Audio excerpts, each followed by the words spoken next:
Good morning, Yachts, Raptor Freak. Tuesday morning, we've got a big one today. Oh, yeah, it's a big game. It's a big game. It's a big game. Number one in the West. I know they're with Golden State right now, but, the battle, they beat each other once each. But honestly, Phoenix is very interesting. They were in the finals last year against Milwaukee, obviously. They have Chris Paul. They have DeAndre Ayton. They've got Devin Booker. They've got what is his name? Crowder. They got Crowder. They got Mikal Bridges. They got a lot of good players. And honestly, they're not missing their guys right now. Their main guys are going to be here tonight. There's none of this protocol stuff that happened with Utah and Golden State that's going to happen tonight because these guys are all online to come in here and play us. Chris Paul, their whole starting lineup is going to be here. Cameron Payne, JaVale McGee, Efrod Payton. They've got their full for the most part. They're missing a couple guys like Cameron Johnson played really big for them in their last win, and he's out tonight. Shemet is actually probable. So I'm going to guess that he's going to show up. And then our guy who was with us at the beginning of the season, Ish Wainwright, has been on this team since he left the Raptors, and he got COVID protocols yesterday. So unfortunately, Ish Wainwright will not be playing for them. He's been kind of a deeper bench guy for Phoenix so far. And they have Bismack, guys. Bismack Biyombo is going to be back tonight playing for them, which is interesting and fun in itself. So, yeah, we can expect – the full team. I mean, there's a couple guys missing. Like, I'm glad Saric is not going to be here. Dario Saric, he's really annoying. And then, Kaminsky, he's another one of these big guys that can shoot threes that's annoying, and he's not here too either. But the guys who are playing, I'm calling them the ABCs. You got Ayton, Booker, and Chris Paul. These are the ABCs of the Phoenix Suns, and they're nasty. They're nasty. So let's start with Chris Paul. Chris Paul is like Kyle Lowry, Western Conference. We know what we get when we see Chris Paul, a very savvy, smart, veteran point guard that knows how to control the game and do some things. So it's going to be very interesting to see this Fred versus Chris Paul matchup for today. It's going to be very fun. Like, I hope Fred can do something with him because Kyle versus Chris Paul has always been a fantastic matchup to watch. And Fred against Chris Paul it's going to be tough for Fred. He's going to have to really show the stuff he's been doing already. But maybe in a way we have an advantage because Chris Paul's older. He doesn't necessarily like chasing these guards around that he has to face all over the place. So we can continue to run Fred around screens, just get him loose because people have been keying on him heavily right now because they see what he's doing. He's the Eastern Conference Player of the Week, which is totally deserved, and they're really keying on him. They were trying to stop him every kind of which way with New Orleans in the last game.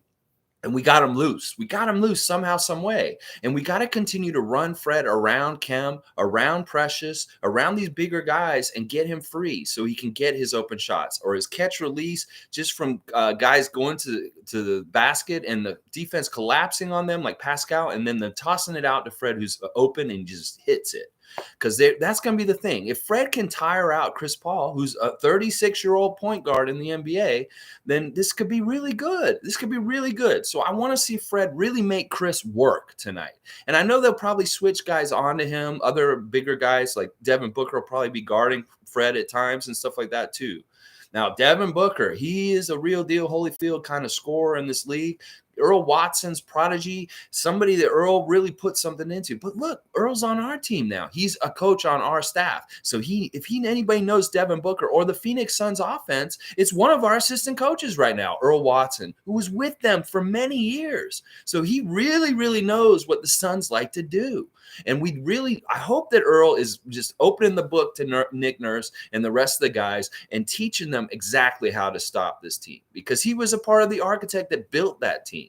And that's a really good person to have on our side tonight is Earl Watson in this game. Really, seriously. But I like the possibilities of OG and, Pascal and different people coming and getting at Devin Booker and trying to limit him, But one thing we really need to do better is, and this is something we've done horribly in the last few games, is watch those three-point shooters, especially those three-point shots in the corner. They have been absolutely killing us, all these teams that we've been seeing lately with these three-point corner shots where we just don't get to them in time and they're money. They're hitting them and it's killing us. It's really been one of our biggest Achilles heels is not guarding the three-point shot well enough in the first half. And then all of a sudden they have 60 points at the end of the half. And well, Phoenix Suns can get 60 points like that against us. So we really, really got a key on the defense. I mean, we talked about this yesterday. In some ways, the Raptors have to be absolutely perfect tonight. They have to be perfect in their rotations, perfect in their coverage. And they know what? They have to play really efficiently and productive on the offensive end also to be able to keep up with a high octane, good team like the Suns. Now, one of the things they're not doing so well right now, as I've said, all right, they had COVID already. They just had COVID in the weeks just before this. And they had their first game back with Ayton, and everybody just came back against Miami in their last game. Well, they lost that game because it was one of those things where guys have been out and you have to put them back in for chemistry, and sometimes it doesn't work exactly right. Well, hopefully that's still lingering over into this game also, that they are back in their second game from COVID and they haven't got it totally worked out right, and we can jump on them like Miami did.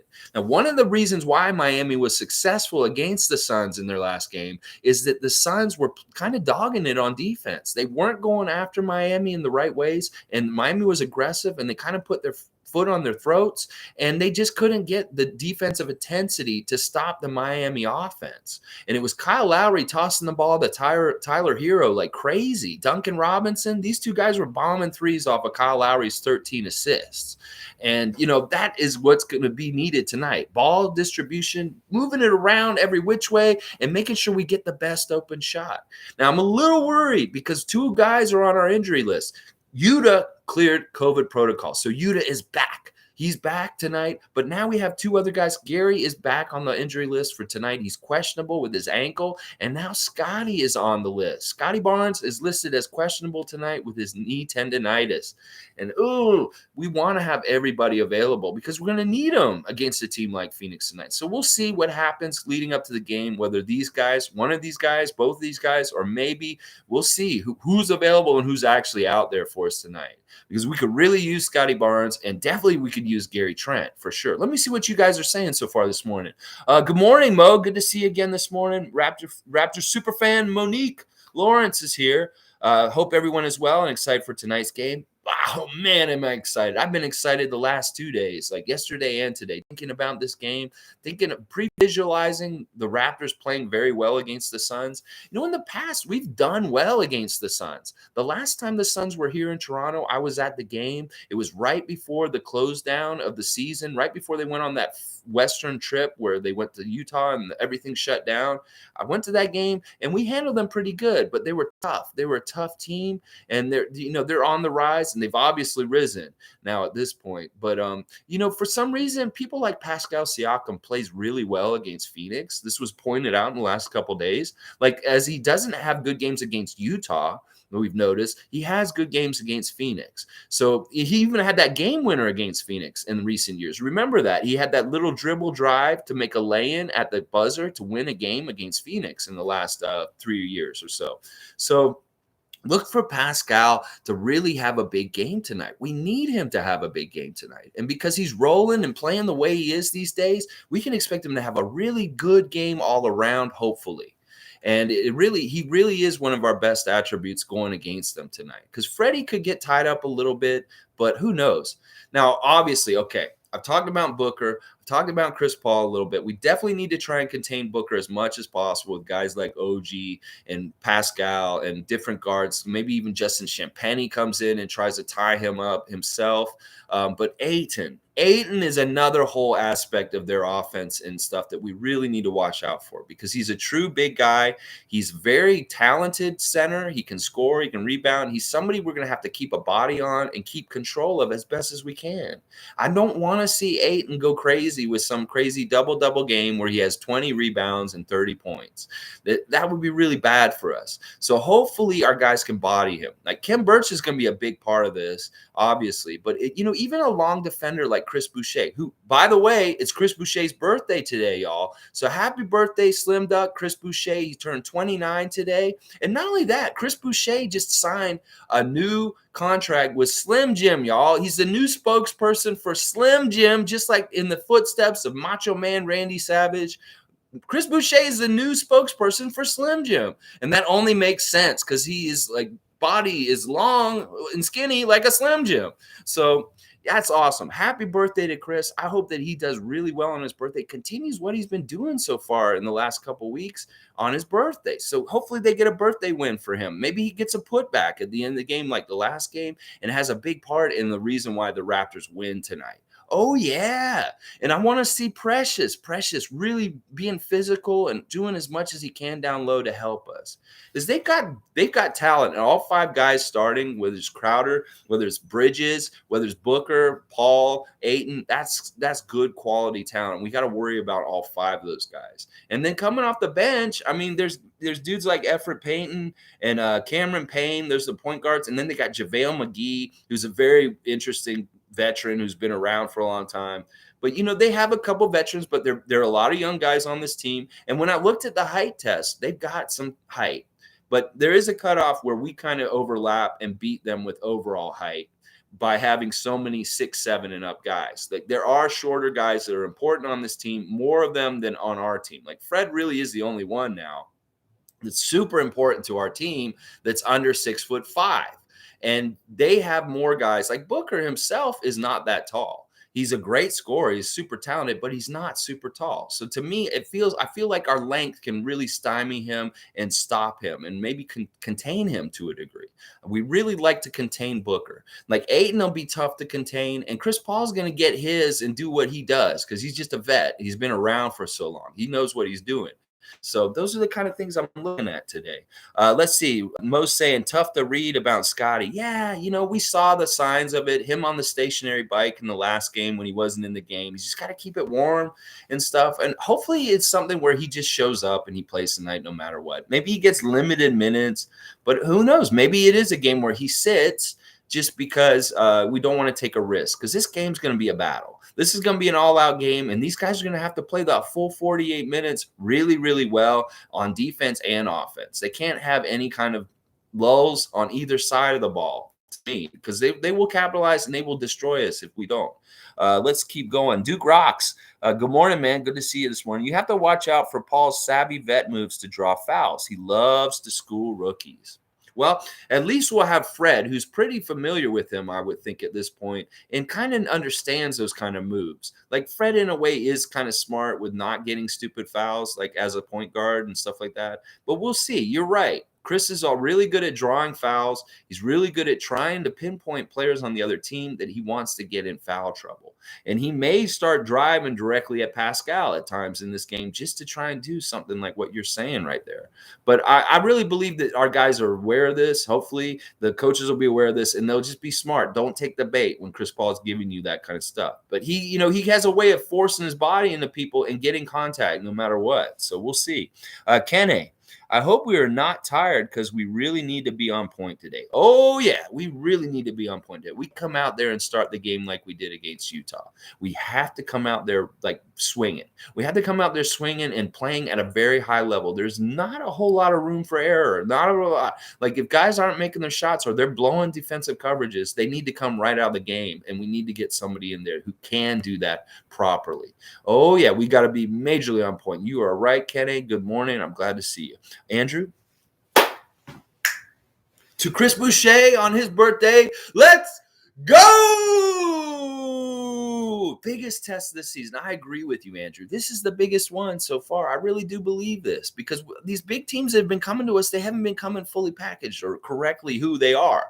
And now we get to see one of these top Western teams correctly for who they are. Unless we see some crazy, weird scraps from the lineups, scrapes from the lineup all of a sudden. We didn't see a scratch from the lineup right before the game. But otherwise, it's looking like it's lining up that we're going to get to see one of the best versions of the Phoenix Suns teams tonight. Oh, yeah. Oh, yeah. We better be ready. All right, let's keep going. Andrew's saying we'll see if our big wings can contain their backcourt. Yeah. I want to see this really big lineup when Fred comes out against the Phoenix Suns. I want to see how they handle things. I want to see how we handle them defensively when we have that sizable lineup out there, that second unit that we're calling with Scotty Barnes and Pascal at point guard. Well, if Scotty's not playing tonight, then is Pascal just straight up going to be the backup point guard tonight? That's an interesting question to ask. Or does this mean we get to see more Delano or Malachi? Now, let me talk about this 905 game last night. It was very interesting. A lot of interesting stuff happened in this game.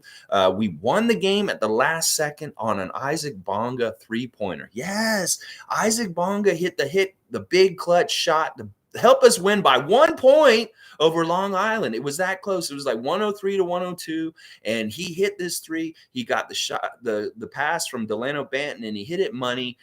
No, ice cold in his veins.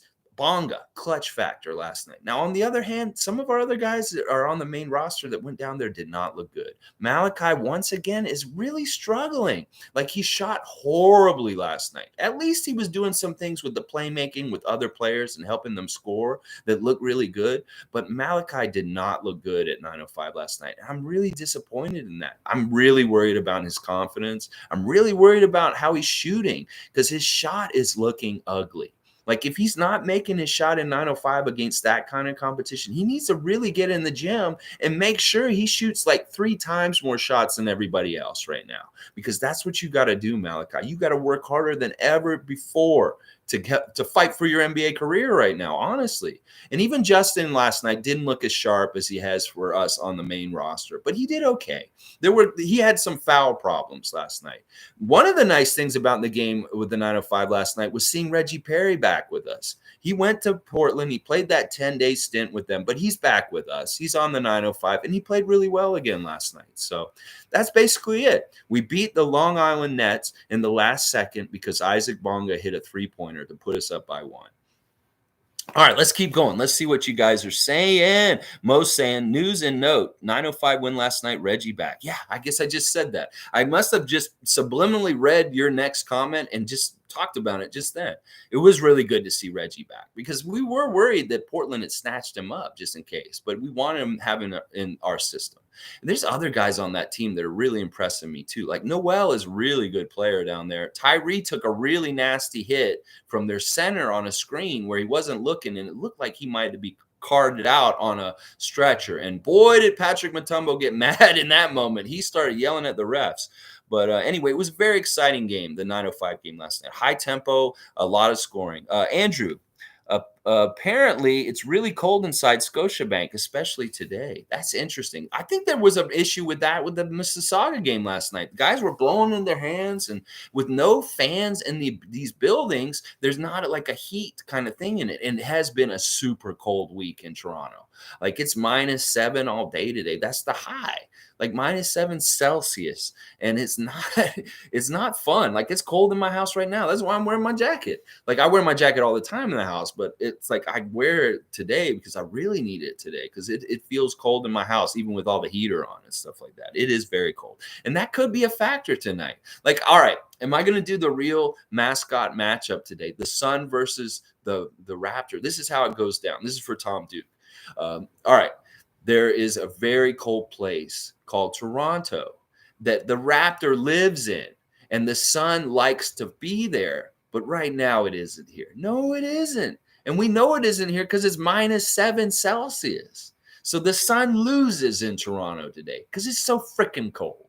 Yeah, the Raptor is hiding in his frozen cave, the Scotiabank Arena, and he is safe from the sunshine's warm rays because he lives in the land of icy tundra. So that's how the Raptor beats the Sun today, because there ain't no sun in Toronto today. I looked at the Weather Channel, and it said we get 1 hour of sun today. That's it. So there ain't no sun in Toronto today. That's how they lose. And the Raptor is safe from extinction, from the Sun's wrath of being too close and overheating the planet with climate change, and the ice age is happening. All right. He'll see it later, I'm sure. Okay, keep going. G saying knee tendonitis keeps inflaming as much as. You're right, G. I think that tonight, we don't play Scotty tonight. We lose the game. We can say, well, what happens if we play with Scotty? That's what these people have been doing, like Milwaukee with Giannis. Well, we lost, but we didn't have Giannis. Well, we lost, but we didn't have Scotty. We could do that tonight if we hold them out of the game. But I want him to be healthy and play. But it is the rookie wall, a lingering injury. That all adds up to what you're saying. I think he probably should rest tonight, as much as we don't want to see it. We'd like to be full strength for this. And, but it may make things easier. It could be that Gary comes back and he's in the starting lineup instead of Scotty, and Kem's still starting because of Ayton. And that's what we're seeing tonight. So hopefully they can both play. But I would rather them err on the side of caution with what you're saying, G, that if Scotty's going to sit out a game, this is a good game for him to sit out, I think, possibly. Duke's saying, yeah, that was a great 905 game last night. It really was. It was exciting. It was up tempo. There was, there's always turnovers. There's always ugly shots. There's always to do with that level of talent, but it was entertaining and it went right down to the wire. It looked like we were going to lose. Long Island was controlling the game for the most part through the whole game. And then at the end, we really came back and snuck up on them. And I'm really proud of those guys for doing that because it really was like Bonga and Banton and Perry. Those three guys were really working hard at the end of the game to get them to that win. So let's keep going. Graham saying, good morning, Graham. Good to see you, man. Thank you for the drawings. Graham's been doing really good drawings and interesting stuff and sending them to me. Weird health and safety protocols. Yes, Yuta Watanabe will be a nice addition tonight. I think in this game against the Suns, it kind of fits his kind of game. He could have a really good game tonight against them. But, of course, it's his first game back. There'll be conditioning issues that Nick Nurse will take into account. We'll see how much he actually gets to play. But it is nice to have everybody clean out of the protocols. Now the only one who hasn't had it is birthday boy. 29 years old today, Chris Boucher. It is Chris Boucher's birthday today, guys. So hopefully all right. Monique saying both teams are undefeated 22. Malachi needs to stay down there. Yeah, I agree with that. Malachi needs so much time in the 905 right now. He really does because he's going to build confidence down there faster than he will on our team right now on the main roster because he really needs some confidence. You can tell his confidence is shook right now. And we need him to go down there and get like a 30-point game with like 12 assists and just kick some ass in 905. Get back in your swing. Into your mojo, into your belief in yourself, Malachi. We need to see that again. And I was hoping for it last night, but it didn't happen last night. You had a hard time again, but it's going to come. We believe in you. We're behind you. All right. Yeah. And that's an interesting point about the Suns and us being undefeated. Our teams are undefeated. Yeah. The Suns aren't undefeated, but the 905 and the Raptors are both undefeated. We are 8-0 collectively between both the teams in 20. Let's keep that going as long as we can. Andrew said, yeah, Leo Rounds mentioned it was very cold in the arena because of the lack of fans. Yeah, it's weird. I don't know if they can turn on the heat or what kind of thing they can do in that building. Maybe they bring some of those like heaters that they use at patios or restaurants around town and put them around the court or something like that. Maybe just try and do something today, MLSC. Just maybe that's your strategy. Maybe you want the Suns to feel cold too, and maybe that they feed off the heat. It makes sense. They're the Suns. And if they don't have enough heat in there, they can't get going. And maybe we can't because we're already used to it. We play in Canada. They play in the desert where it's hot. We play in Canada where it's cold and there's snow. And that could be a weird Lambeau Field kind of advantage for us. Like Green Bay has at their place, It's going to be really weird. It's minus 18 degrees. Yeah, it is insanely cold this week. I'm no lie. Other people that live in other parts of the world, Toronto is cold as right now. Yeah, which is T. Oh, yeah. G saying Kawhi had knee tendonitis during the chip run. Yeah, that was part of why he had load management. So it makes sense. You want to keep them okay. All right, let's see. Callie's saying, good morning. Good to see you again. Maybe the Suns will be so cold they will freeze their balls off. Wow. Let's get the win for Chris. I love that. Yes. And G loves what you're saying, too. It's hilarious. Yeah, I don't know if it has to go that far. It is pretty cold. And, when people say it's freezing my balls I wonder if that ever actually happened to someone where it's so cold that their balls actually froze off. I might have to get online and do some research after this and see if that's ever happened to someone where that thing came from a real place where somebody's balls actually froze off because it was so cold. It's insane. Anyway. All right. Let me just stick to what we're talking about here. Okay. So the Suns tonight, huge test for the Raptors. We got to play perfect. Got to make sure we rotate. We stay right on them. We can't let Booker get crazy and go off on us. If we can contain Booker, that'll be a really good thing we can accomplish.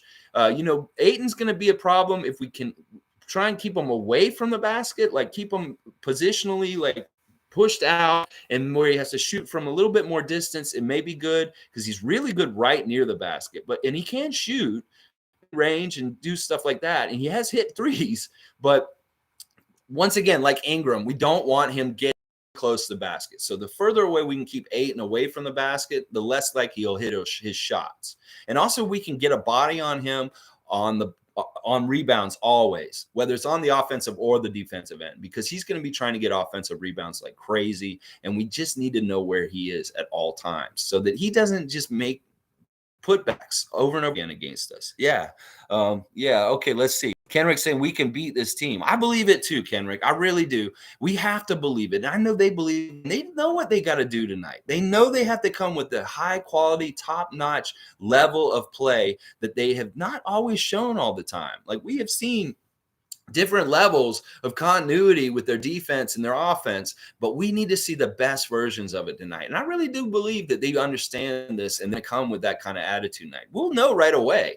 We'll see how they come out. If they come out swinging and punching and we're just fucking them up because like OG goes bull down there and just makes a quick, easy basket, then Fred's hitting a three, and then Pascal's wheeling and dealing and spinning and making his shots, and we're all of a sudden up by 10, because that's another thing. We need to get a lead on them and keep it, because if the game's close at the end of the game tonight, Chris Paul is going to figure out a way to help his team win the game. Like we might not be able to outvet this team tonight like we did to New Orleans or Utah or New York recently. Like that's part of how we won some of these games, is in the last 5-10 minutes of the game, we outvetted them. We realized what it took to hold the lead and keep it going out of the game. Now, Phoenix knows how to do this. So we really, like, I honestly would like us to have a double-digit lead in the fourth. Like, if we can rout them, because that's basically how Miami beat them. Miami had to rout them.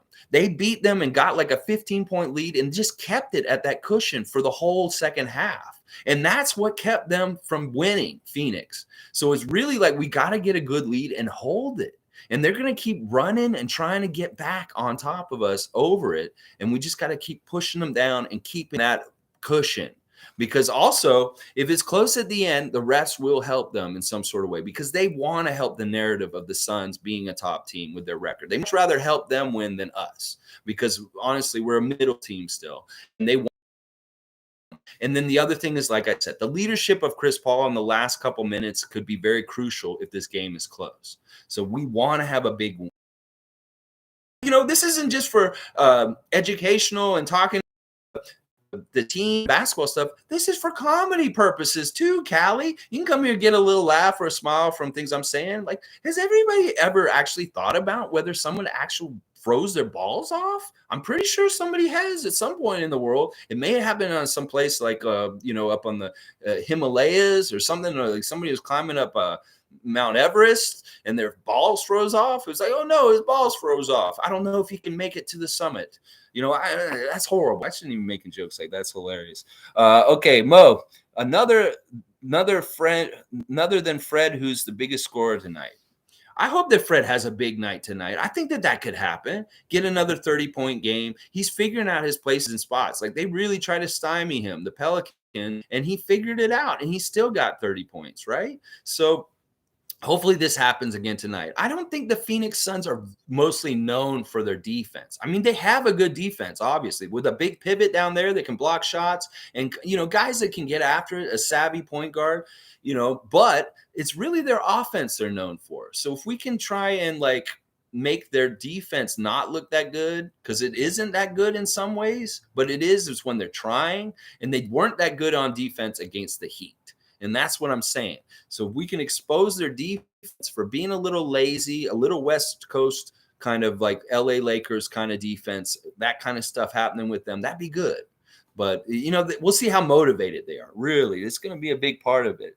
Yeah, I want to see Fred outplay Chris. I really do, Andrew. I think that's going to be the marquee matchup tonight. Obviously, they'll put it at the beginning of the game, matchup at the game, Fred versus Chris. And we'll see what happens at the end of it. It used to be Kyle versus Chris. It's now Fred has inherited it, and he's taken Kyle's shoes, and now that means it's him versus Chris Paul. So it'll be very interesting. Duke Rocks. Oh, he's got trivia. I love this. I love this. A bit of trivia. For a while there, our starters averaged 15 points or more. Last time that happened is 46 years ago.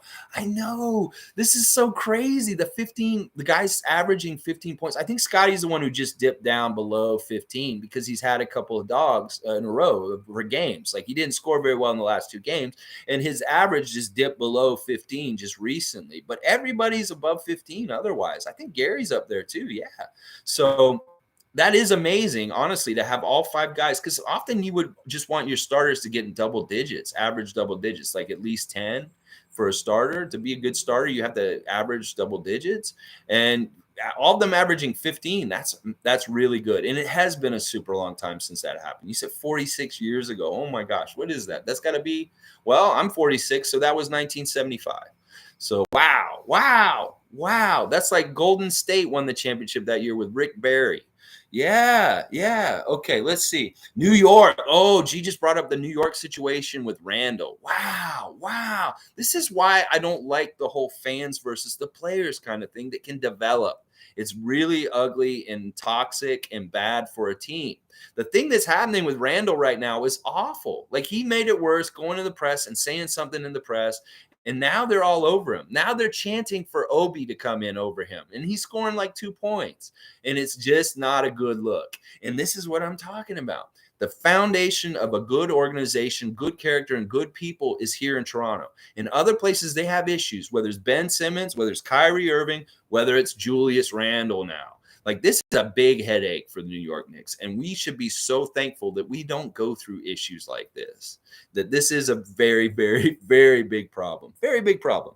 Monique saying, love Nick Nurse mixes and matches the games. It is really fun to see the different combinations. Like there was another one just in the last game where I think it was like OG, Chris, Scotty, Precious, and not Gary because he wasn't playing, and Svi. It was Fee. Those 5 guys were out there, and I was like, wow, this is actually a pretty cool little lineup because it's like you see you see Precious out there with Pascal and OG, and you're just like, this is a badass team. Like they could do a whole lot just between the 5 of them in different ways, and like each of them interchangeably.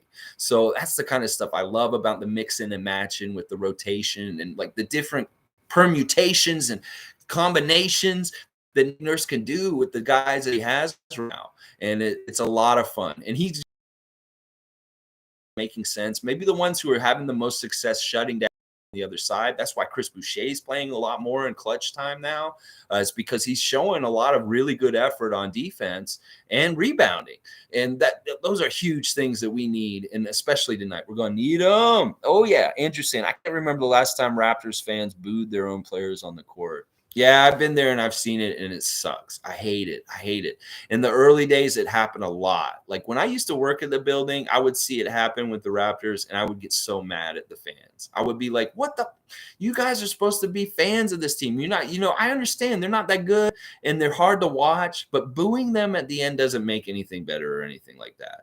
And luckily, the Toronto fans aren't likely to boo their own team, but they have in the past. We have done that. We've booed our own guys at different times, and I've not ever been proud of that. And it was always tough to see. I hate it. But New York, Philadelphia, those kind of cities, they will boo their team, people, players all the time, anytime they want to, and they feel like they need to voice that kind of thing towards them. And yeah, they're ruthless. They're definitely ruthless. Oh yeah. Callie saying, I think OG is due for a breakout game. Yeah, I think you're right. He had some good success in the last couple games, not as much in the last game, but the game before he had like a 20-point game.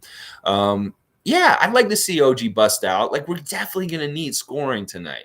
So instead of just making it all Fred and Pascal tonight, let's diversify our offense tonight and have some more OG.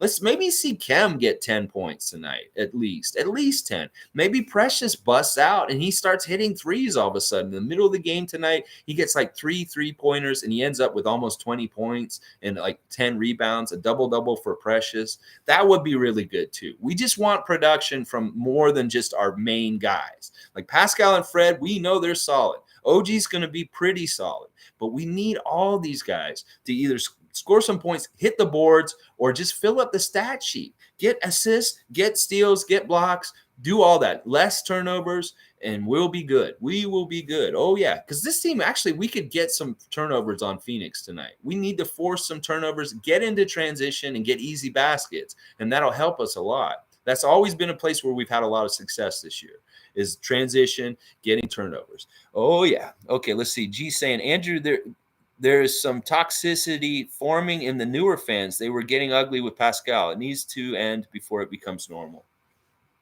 Well, it is like I keep saying, this instant gratification culture that we're in now. Everything's so easy to just get now, now, now. You want now, now, now. So nothing can be developed, and things need to be developed over time. And thankfully, it looks like Pascal and Fred are through most of the growing pains of becoming these leaders and clutch kind of vets on our team.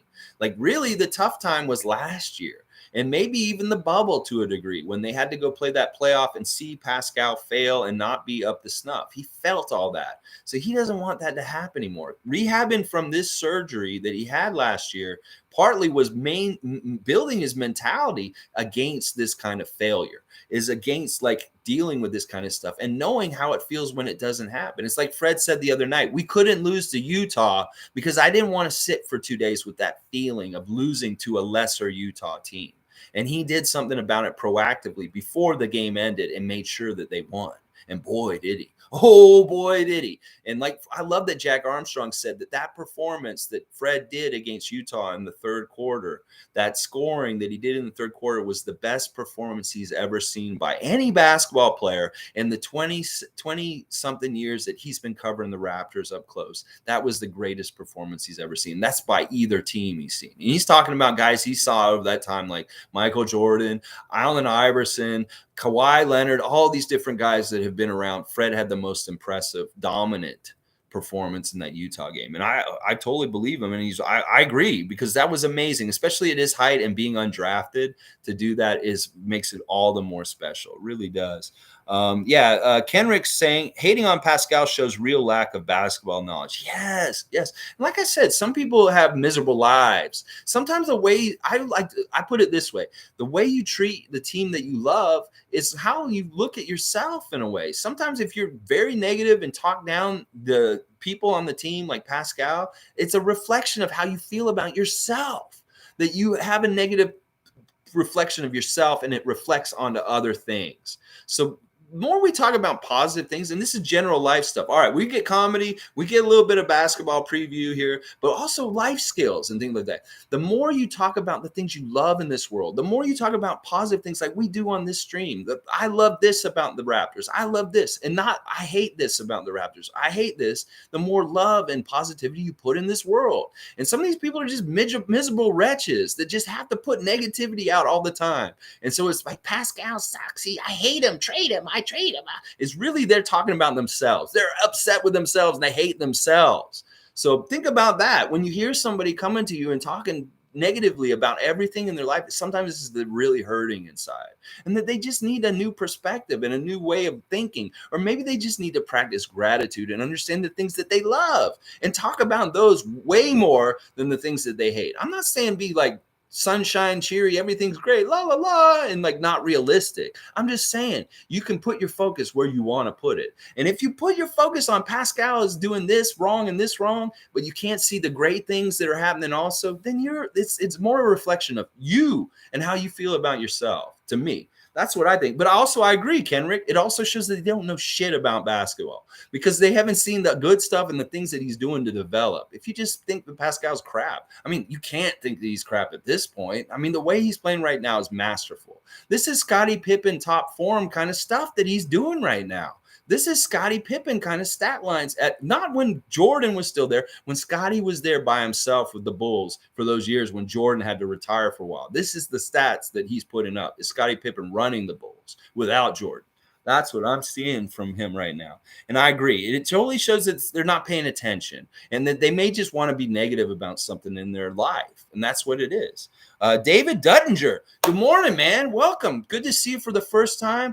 We do this every morning, sometime around 9 a.m. Eastern time. I may go at 8:30. I may go at 9. I may go at 9:30 is usually right around the time I'm going to be here. And if you just want to talk regular daily Raptors stuff, we're talking about who's playing, who's available, what's happening, whether it's a preview or a reaction to the game. And we do trivia sometimes too. So David, I hope you'll join us more often. Every morning I'll be here, and we usually have a good conversation going.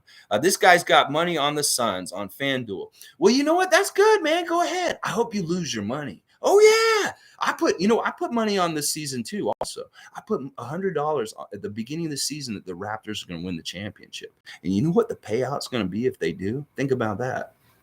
So I bet on myself. You can bet on the Suns. That's fine. That's your right. But you know what? We'll see what happens tonight. All right, let's keep going. Monique, OG just needs to stay on the floor. For me, for a season, just saying glad he's not injured anymore. Yeah, I'm just glad a lot of our guys mostly aren't injured. It's too bad about Scotty. It's too bad about Gary. But you know what? I really feel like we're going to have a good stroke of luck with our injuries for the rest of the season, that we should have, for the most part, maybe one or two guys missing like Gary and Scotty tonight. But for the most part, we won't be missing like wholesale, like 4 or 5 guys and something. Knock on wood. I really hope this continues to happen, because I think we can get away with missing like 1 or 2 guys on any given night. Any of them 1 or 2 guys, whether it's Pascal or something. It'd be tough if it was both Fred and Pascal on a given night, but we could still probably try and do it. But yeah, we don't want more and more injuries for sure. And you know what? That is gratitude. Have gratitude that OG is healthy and playing right now, that most of our guys are pretty much healthy. Click 2 a.m. We need to win this game. Charlotte is tied with us for 7th in the East. And also, Cleveland lost. So we're only a half game behind Cleveland right now. So we could actually catch up with them too. I'm not really totally worried about the teams that are below us, because honestly, they could pop up over us at some point, or any kind of different things. We can't control that, but we can control what we're doing. You're right. We need to win the game. But if we don't win tonight, it's not going to be the end of the world.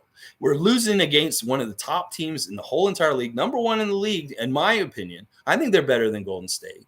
And there's no slouch in that. There's no slouch to losing to a team like Phoenix Suns tonight, but we don't want to. No, we want to overachieve. We want to make some noise in this league. And that's why we're going to go out there and we're going to give a good effort. And Fred VanVleet is not trying to lose. No, he isn't. We've seen what's going on this week. This is why he's the Eastern Conference Player of the Week. It's because Fred VanVleet doesn't play to lose. Just like OG doesn't shoot to miss. We don't play to lose. So we're going to go out there and give a good effort, and we're going to try our damnedest. And we'll see what happens. We'll let it all play out and see what happens.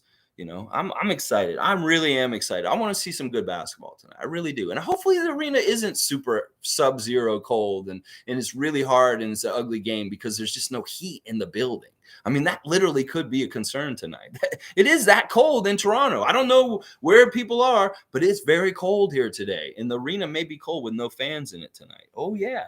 Let's keep going. Andrew saying that 24 points in 4 minutes was on pace for 72 in the quarter. Insane.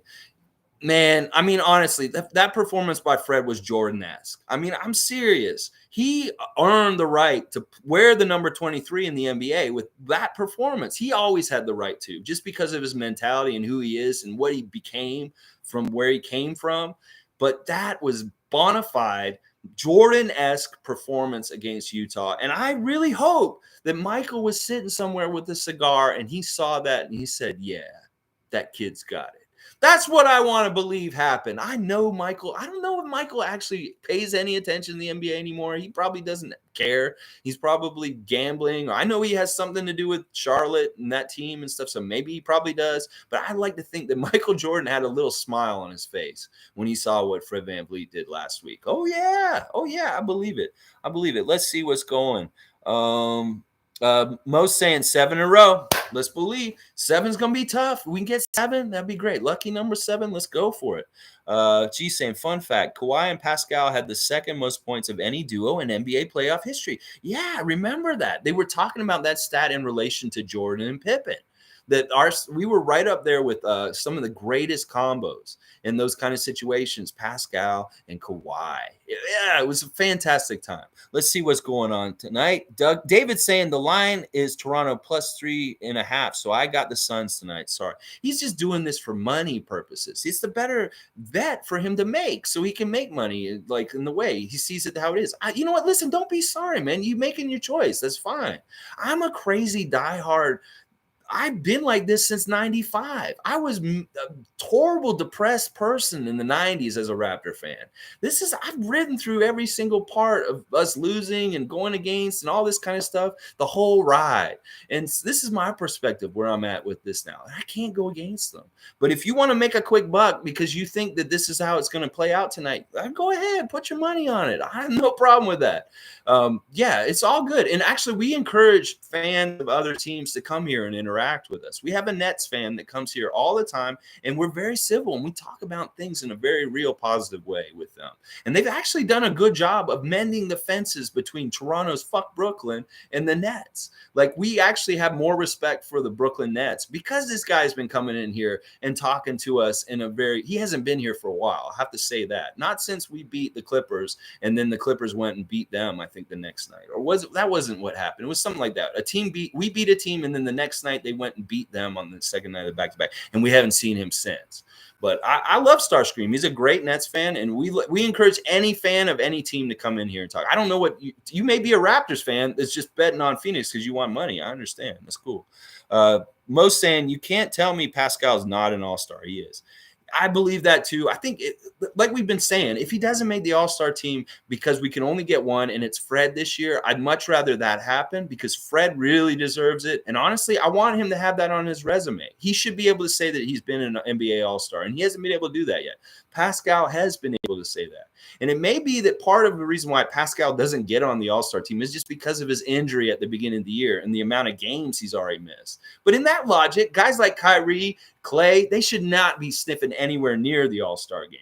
So it's not totally fair. But some people will disqualify Pascal just because they'll say he didn't play enough. He was hurt. And that's bullshit, honestly, because he's played at a high level since he's been back, a really high level. And I totally agree with that. Eric Jacob, good morning, man. Good to see you. Glad you're here. Sue, good morning, everyone. Let's go, Sue. Another Capricorn. Chris Boucher's birthday today. It was Sue's birthday on Sunday. Get the birthday wins. We need a win for Chris today. Oh, yeah. Let's keep going with the wins. Eric Jacobs saying, when are they going to sell Champagne-style wigs for fans to wear in the stands? Kind of like the Harden beard. That's funny. That's an interesting idea. I mean, it looked like for a while it could be him or Scotty's hair. It's like Scotty had that wild hair when he doesn't have it all twisted up and stuff like that. So, yeah, I don't know. I don't know if that's in our marketing schemes. I mean, I understand the beard thing because that beard thing is very signature to him. And sometimes it just gets bigger than something. And it's also because James Harden is who he is. And Justin's got to really kind of make our team and become a real rotation player for a long time before he should get consideration for merchandising, I would think. But that's an interesting idea, like Justin Champagne hair. I wouldn't have even thought of that until you brought it up, Eric. Interesting idea. AllStar saying Fred VanVleet, best player in the East, better than Durant, Harden, all the big. Over 30 points, single-handedly taking lead. Totally deserved. All right. Yeah, Dave, tell me which is your best favorite team. I just want to know, David. Just tell me what your hierarchy of your favorite NBA team, your top 3 favorite NBA teams. Just write them in there and we'll check it out. So I think you're a Raptor fan. You're making a smart financial decision today. And I don't go against that. Honestly, if you ask me, we're due to lose. We probably might lose this game, but I want to be wrong. I want to be wrong with what I just said. I want to be pleasantly surprised that we can just keep going. But this is going to be a tough test. It really is going to be a tough test. So let's keep going here. Race Mode Daily. Dude, listen, every day, sometime around 9 a.m. Eastern Standard Time, I'm here live, and I will talk every single comment you guys put up here, as long within reason. Come on. If you write something absolutely batshit crazy on there, I probably won't read it. But, you know, if it has to do with the Raptors and it has to do with just stuff in general related to them, we'll talk about it. And I don't skip over anybody. I haven't blocked anyone yet, so nobody's been a problem yet. But yeah, Race Mode, come here every day. Here every day, whether it's a game or not. On Thursday, we're going to do our next trivia game, guys. So come in Thursday morning. We're doing Raptors trivia. You can get points. We have a point standing with our leader right now is G. G is the G of all G's in Raptor Freak trivia right now. And you may not be able to catch up to him at this point because he has a point lead that is insane. So G, be ready. It's 9:30 Eastern Standard Time sharp. Raptor Freak trivia this Thursday. Yep. All right. Let's keep going. Yeah, it's good vibe. Only positive vibe. That's why I built this channel, is because I was sick of all the negativity, all the tearing down of Pascal Siakam, all the stuff like, yeah, we're not really a playoff team. We're rebuilding this year. We're a developing team. We're going for another lottery pick. All that bullshit noise. I'm not all about that. We're about positivity. We're about visualizing success. We're about getting this team back to the Larry O.B. sitting next to Masai Ujiri. That's what we want here. That's the only thing we want here, is the W and the Raptors to win Larry O'Brien trophies. And if it doesn't have anything to do with that, it has no place here. That's what I'm saying, baby. Woo! All right, cricket with me. How will we get more points? How will we get more points off the bench? Oh my gosh. Did you guys see yesterday? The 905 signed Jody Meeks to the 905 all of a sudden. He was a Raptor champion with us on 2019. He's one of our champions from that roster. All of a sudden, he's on our 905 team. It's crazy. Oh, my gosh. It's so crazy. Andrew saying, 20 people watching. Hey, all right. It's all good. It's all about the Raptors. It's all about previewing, making sure we're on the same page and staying positive about our team and helping them focus towards winning and not being like these cynical, toxic fans that just want somebody to tear down, whether it's Pascal Siakam or Malachi Flynn or Svi Mahalik.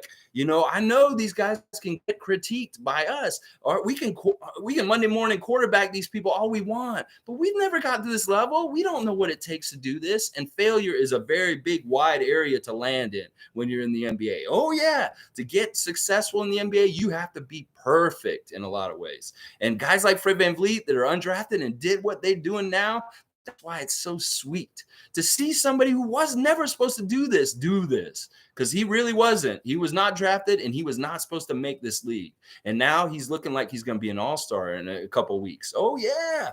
All right, Sue's saying, we can do this. The Heat bench with G League players beat the Suns. With all their people, beat the Suns a few days ago. We can totally take them. Let's believe. Yes, I agree with what you're saying, Sue. Part of the reason why the Suns weren't so good in that game is that was literally the first game back off COVID protocols for guys like DeAndre Ayton, their main guys to just come off protocols. And that was their first game back. And as Nick Nurse said recently, we had to have that kind of first game back. It was the Clippers, Philadelphia that week. But in our first game back with everybody, the Clippers, we were successful. And it wasn't a problem with meshing everybody back together. Because sometimes when dudes are out, like Pascal was out at the beginning of the season, when he came back, he had a hard time fitting back in with our offense. And there was a lot of kind of uncomfortable, not totally smoothness, because Pascal was back all of a sudden. And sometimes when all these guys come back from COVID protocols, their chemistry isn't exactly right away. And I think that's part of why Miami got them so good. But hopefully this can still be a problem for them, that maybe their chemistry isn't completely exactly right yet coming back from COVID protocols still for this game. And we can agitate that and make it worse with our energy, our length, and just our doggedness on defense. We can make it even harder for them to figure out and build their chemistry back from being out for COVID protocols. That's going to be a big key to us winning, is staying on them and keeping them agitated and frustrated. Like every time, we want to see Devin Booker frustrated tonight. We want to see DeAndre Ayton frustrated tonight. Yeah, we do. All right, let's see. Click 2AM saying, we need Scotty to finish the year on a strong note. He's been having small injuries that have been affecting his play. I'd rather have Scotty become a great player than win Rookie of the Year. Yeah, it's weird. The Rookie of the Year rankings came out again this week, and now they have him at 4th. And that's kind of pissing me off. I'm not going to lie. It pisses me off when I see guys like Giddey and other these guys that are ranked higher than them. And I understand it's really what they're doing in the moment. Franz Wagner, he's the best rookie right now because he's had a stretch recently for Orlando that really shows it. But it pisses me off because I know our rookie's the best rookie out of all of them. And that if he was really on one of these shitty teams like he almost got drafted to, he would be showing it. This guy would be averaging 20 points for the Orlando Magic if he was playing for them right now, instead of Jalen Suggs. So I hate the rookie rankings. I hate the whole idea of Rookie of the Year and all the talk we've had to do about this, because it is a distraction and is not important to what's happening with Scotty. I'd much rather keep him safe, healthy, like you're saying, not pushing him to get a Rookie of the Year award that doesn't really matter and possibly risking a horrible injury for him. So don't play him tonight, Nick. If his tendonitis is bad and he's questionable, don't play him tonight. That's fine. It's really good. And Click's got the right idea and perspective on this. We got to think long term. And we got to think about things more than just stupid little piddly NBA awards that really don't really matter in some ways. I mean, yeah, they may matter to Scotty because he may get a better contract and get more money because of it. And that may be why he wants to play for it. But we've got to control how much he's playing so that he doesn't overhurt himself or over exhaust himself by the end of the year and have possible chances to get injured. We got to really watch his minutes and make sure that he's not playing way out of what he should be. So AllStar saying we really didn't need Kawhi Leonard or a superstar after all to win a championship. Masai knew this was coming, hence why he was patient with Fred and Pascal. Kawhi made it really quick to be able to do that. Like, he was only here for 1 year. That was the only outcome for success in that whole situation of trading DeMar. And if you think about it, Masai was a huge gamble. Like, he really kind of put his credibility on the line when he made that Kawhi trade. And if it had been a complete disaster that whole year and we didn't win the championship or have such great success, it might have been looked at as a failure because we just traded our best franchise player for a guy who didn't even want to be here and came for 1 year and left.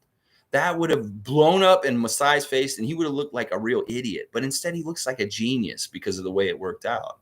And I believe what you're saying is right, AllStar, is that the building blocks always were Pascal and Fred, and Kawhi was never a long-term solution, even in that year. And that's why we needed to focus on them still. And I'm so glad that these are the guys that we're still building around, is those two, because they're honestly, they continue to get better. Sometimes when you build around a guy, they just rest on their laurels and like, this is who I am. I'm not going to get any better in any facets of my game, but I'll do exactly what I'm doing now. But that's not what these guys are doing. They're getting better and better and better on top of the levels of being already better. Like, Pascal is not stopping where he is right now.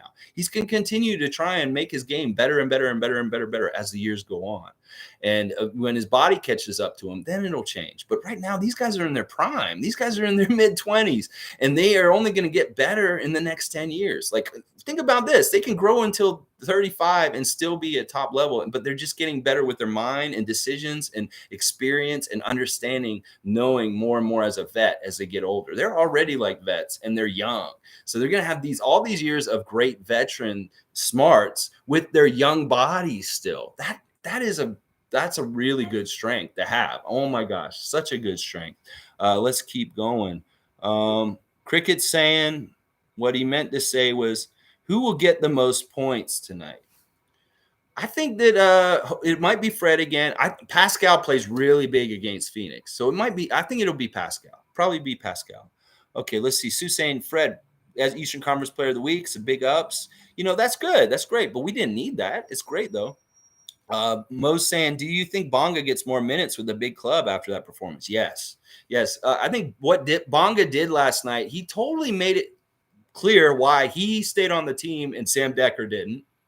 He totally made it clear why we've kept him around and we're developing him, is because this is the next guy in the line to come into our system and come up to the main roster and become a regular rotation player with us. He totally fits what we're doing with our identity, with the length and the versatility. This guy can dribble. This guy can shoot. This guy can rebound. This guy can steal. This guy can block shots. He can do it. He's another 5-tool guy in development that's on the way up in our organization. And he could end up being like a starter on our team in the next 3 years. Like, I'm not lying. Bonga has those kind of abilities, and he's just got to learn and develop. And what I saw last night was a clutch shot with ice cold veins. Like, he could have missed that shot and he would have just lost, but he made it. And he's been doing that a lot for the 905 team on the down low. He has been their best player.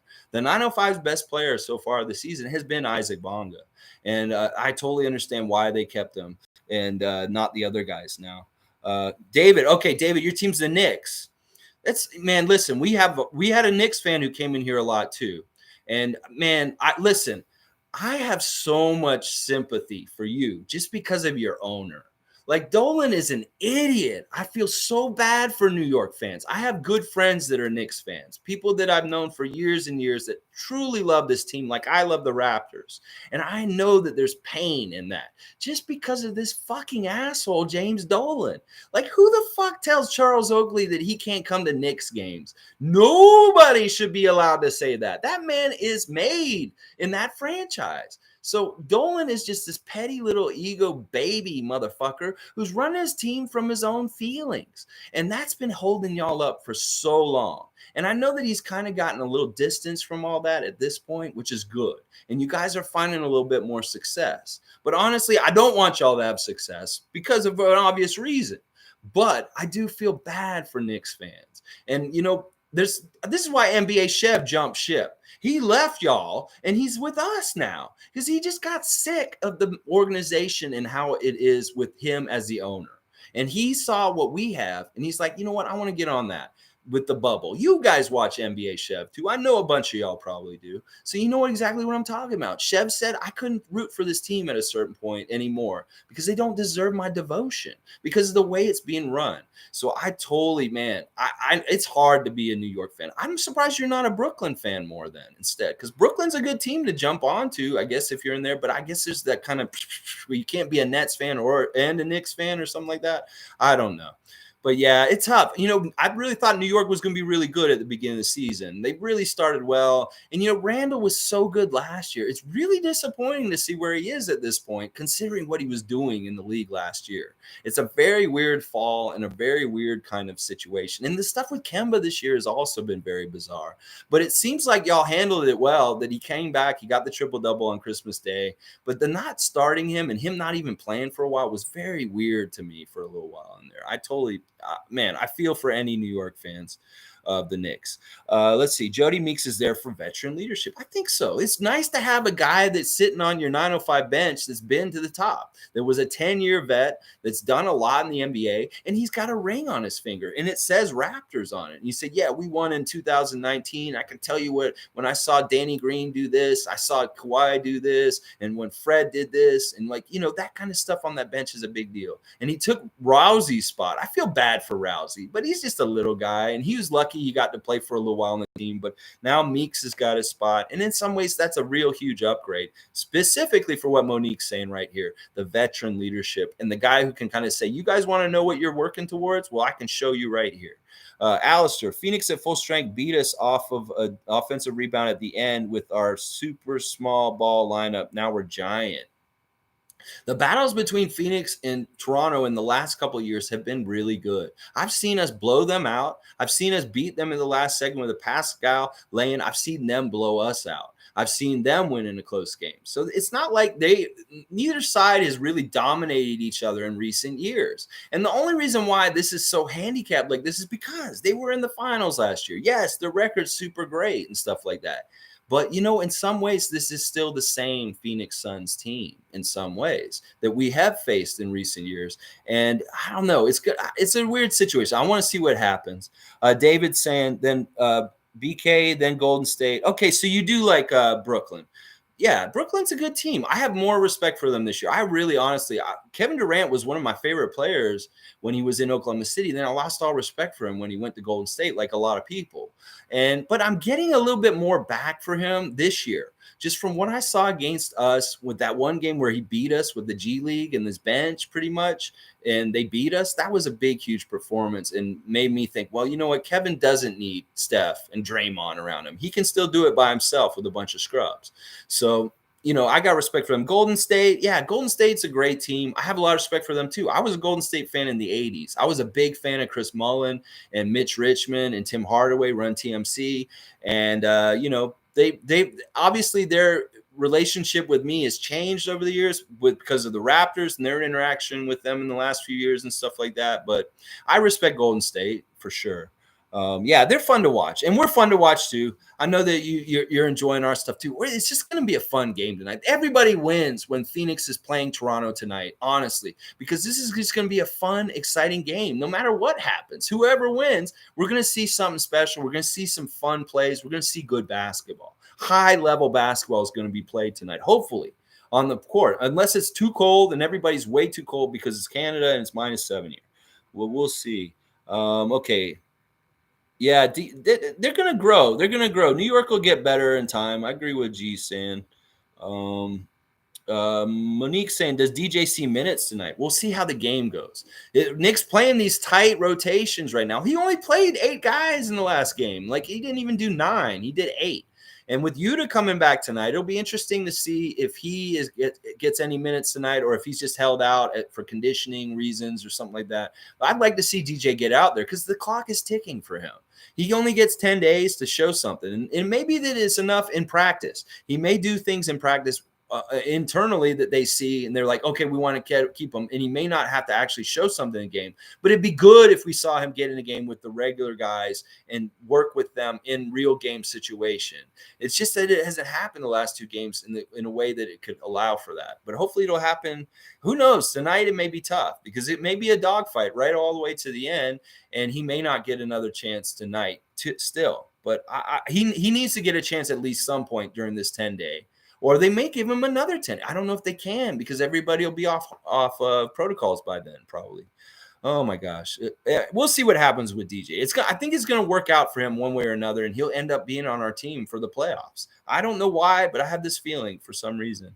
AllStar saying Scotty has to take a back seat because we have 4 stars that can drop 40. However, he plays wonderful defense and is a great rebound and facilitator. Still does the little things to help us win.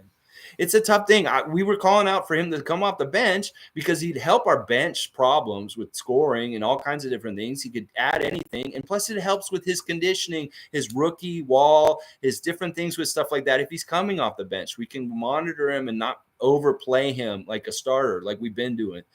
So I don't know. But also at the same time, I see the value in him starting. That they want to continue to allow him to be every game he's ever played is a starting. He hasn't come off the bench yet in his NBA career. So in some ways, you don't want to mess with that too. Even if he only plays the first 2 minutes of the game, you take him out and put Cam in right away. I don't know. The way they're handling him, they're going to do what they're going to do. And it looks like they're just going to continue to start him if he's available.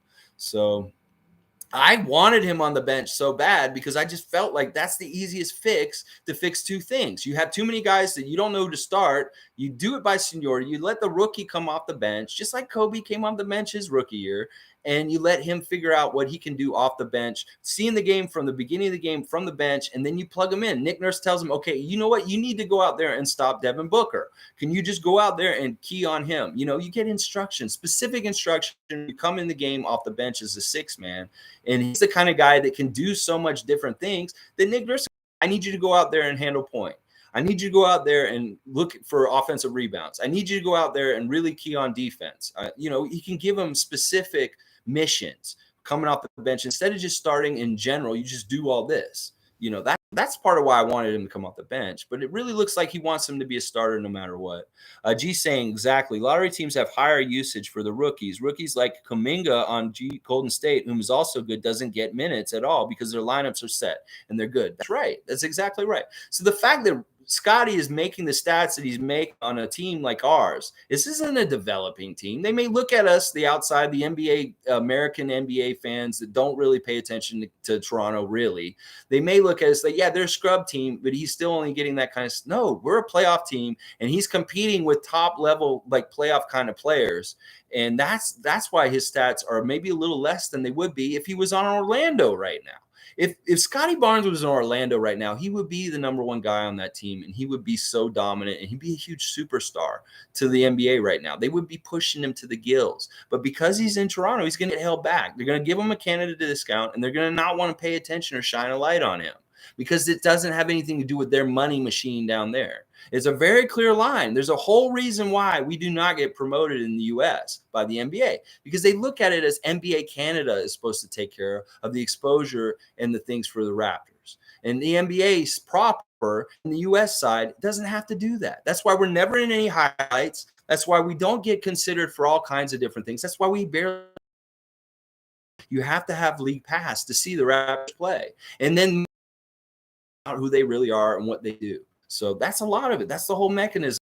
Scotty is at a disadvantage. And that's part of the reason why some guys have left our team in the past, whether it's Vince, whether it's Chris Bosh, because of this problem with the U.S. and how they treat Toronto as a very specific, different team than all the American team.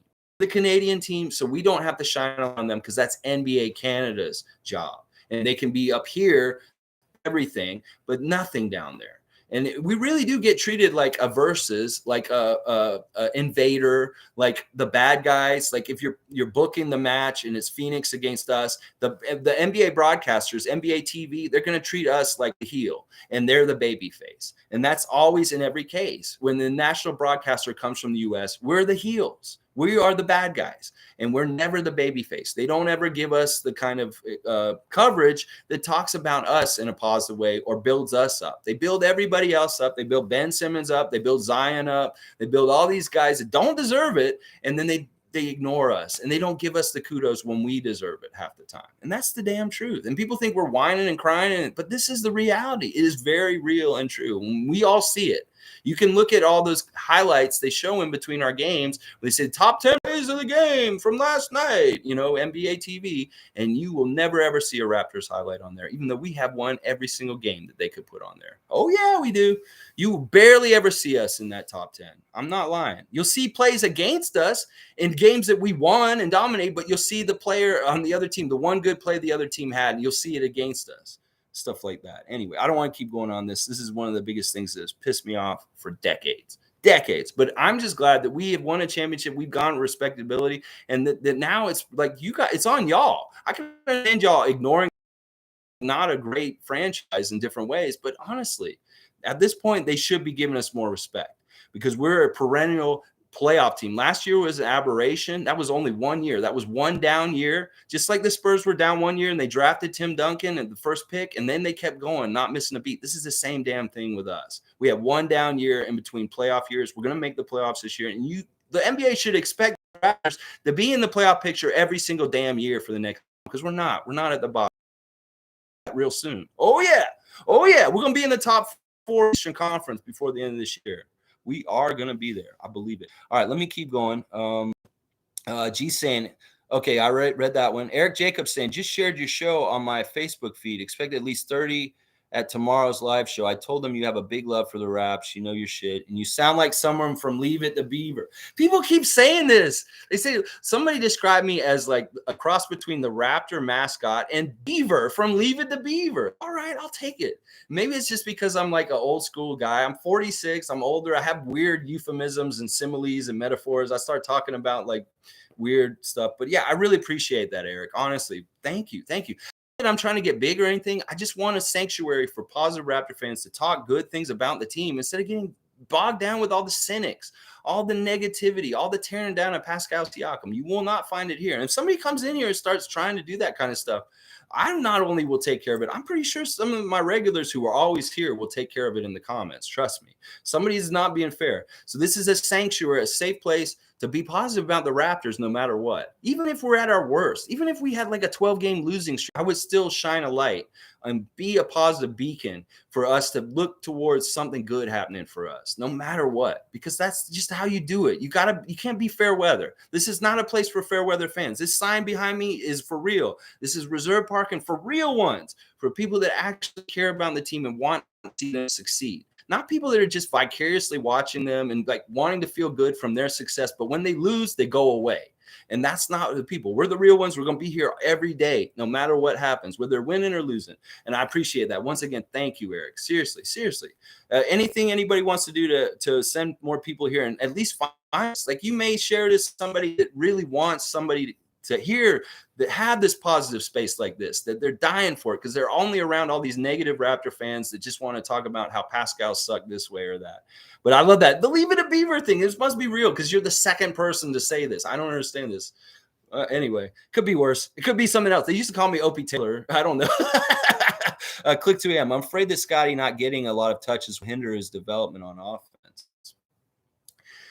There's different stages of development. Like right now, this year really should be the year for him to learn our system, to learn our defense, to get really solid at the defense. Like his offense stuff's going to come later. Like we look at somebody like Pascal, think about his first year in the league. It was really about rebounding, energy, and defense. And he got that all down. And then he expanded his game to start to learn more about offense, passing, dribbling the ball up the court, all that other stuff. So it could be that this year it's an orientation year for Scotty to find his legs with his endurance for NBA like season kind of stuff. And then couple that with keeping that good defensive energy, because that's the first thing that's most important with the Raptors is you have to play good defense. So if he gets his defense down good, and he's not necessarily focusing on the offense right now, but maybe next year it opens up a little bit more lane, his 3-point shot, all that kind of stuff. Like balancing him, orientating himself, his body to be able to take the NBA grind, and also learning the Raptors defense system. Those are his two important goals for this year. The offensive stuff is really not that important because it's all going to come, and it's kind of overflowing and pouring out of him anyway. We see amazing things that he's doing just with his talent and stuff like that, that when he actually starts to focus on that and really get aggressive with that, it's going to be nasty.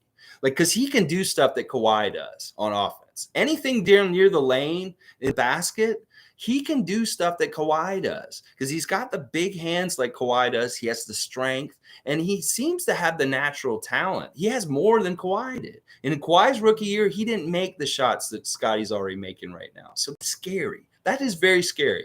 So Scotty's development is going to be interesting. We're going to see year to year what he adds, and we're going to be pleasantly surprised. Like already we're seeing the possibilities of what he can do, and when he actually gets a rein on it and he's trying to force his will on the game like Fred did in the Utah game the other day, get out of the way. Look out. This is going to be a dominant superstar that can take over games, whether it's on the defensive end and then into the offensive end, or just on the offensive end where he decides I'm going to score the next 10 points on this court and get my team the lead, just like Fred VanVleet did on Thursday. So it's a weird thing, development with different players. Like Precious is another one. It's a similar kind of thing in some ways. We just want Precious to understand our defensive system and play within himself. And sometimes when he's trying to do too much that's without not comfortable in, that's when he looks really bad.